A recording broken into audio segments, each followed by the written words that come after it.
বর্তমানে মেন বৃষ্টিপাত রয়েছে উত্তরবঙ্গের উত্তরের জেলাগুলিতে। ভারী বৃষ্টি কন্টিনিউ করবে আগামী 3 দিন 16 থেকে 18 তারিখ। জলপাইগুড়ি, কোচবিহার, আলিপুরদুয়ার এই সাইডটায় ভারী থেকে অতি ভারী থেকে অত্যন্ত ভারী বৃষ্টিপাতের সম্ভাবনা থাকছে। দার্জিলিং, কালিম্পংয়ে ভারী থেকে অতি ভারী বৃষ্টিপাতের সম্ভাবনা থাকছে 16 থেকে 18।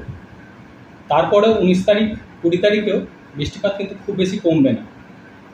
মোটামুটি ভারী থেকে অতি ভারী বৃষ্টিপাত 19-20 তারিখেও উত্তরবঙ্গের উত্তরের 5টা জেলায় কন্টিনিউ করবে।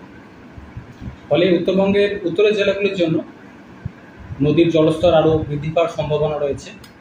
কাঁচা রাস্তা বা কাঁচা বাড়ি ক্ষতিগ্রস্ত হওয়ার সম্ভাবনা থাকছে। নিচু এলাকায় জল জমার সম্ভাবনা ও জলমগ্ন হওয়ার সম্ভাবনা থাকছে। পাহাড়ি এলাকায় বিশেষ করে দার্জিলিং, কালিম্পংয়ে ভূমিধসেরও সম্ভাবনা রয়েছে। উত্তরবঙ্গের অন্যান্য জেলাগুলোয় আগামী 3 দিন প্রধানত বিক্ষিপ্ত ধরনের বৃষ্টিপাতের সম্ভাবনা রয়েছে। তারপর উত্তরবঙ্গের অন্য জেলাগুলো অর্থাৎ মালদা, 2 দিনাজপুর, তারপরে বৃষ্টিপাত কিছুটা বাড়বে। 2-1 জায়গায় বজ্রবিদ্যুতের সম্ভাবনা থাকছে, বিশেষ করে মালদা, উত্তর দক্ষিণ দিনাজপুর এই সাইডটা। দক্ষিণবঙ্গের জন্য 16 থেকে 17 তারিখ প্রধানত বিক্ষিপ্ত বৃষ্টিপাতের সম্ভাবনা রয়েছে। বিশেষ করে পশ্চিমের জেলাগুলো কিছুটা বেশি থাকার সম্ভাবনা। অন্যান্য জেলাগুলো 2-1 জায়গায় বৃষ্টিপাতের সম্ভাবনা লোকালাইজ হবে। 18 থেকে একটু বাড়বে দক্ষিণবঙ্গে বৃষ্টিপাত। 18 বা 19 তারিখে গিয়ে আরও কিছুটা বাড়বে। 2-1 জায়গায় বজ্রবিদ্যুতের সম্ভাবনা থাকছে, সাথে দমকা হাওয়া 40 থেকে 50 কিলোমিটার প্রতি ঘন্টায়। বিশেষ করে পশ্চিমের জেলাগুলো প্রভাবটা কিছুটা বেশি থাকবে। বজ্রবিদ্যুৎ কোথাও কোথাও কিছুটা তীব্র হওয়ার সম্ভাবনা থাকছে, বিশেষ করে পশ্চিমের জেলাগুলিতে।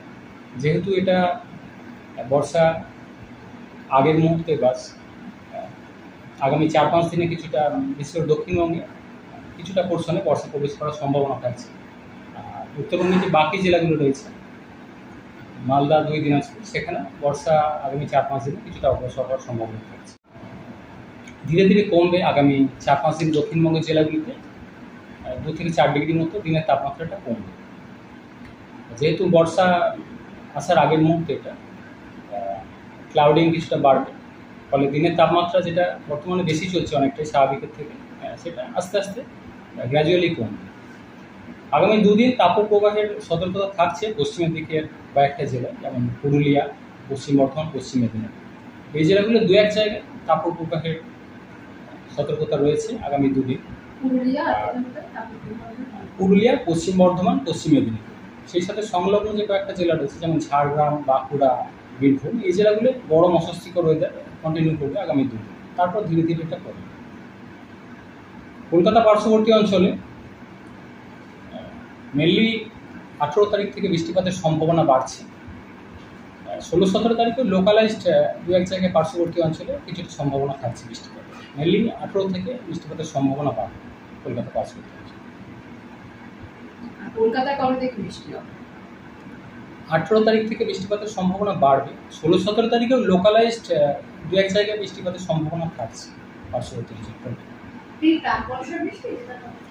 হ্যাঁ, এখন যেটা চলছে সেই এখন থান্ডারস্টর্ম অ্যাক্টিভিটি বৃষ্টিপাত চলছে।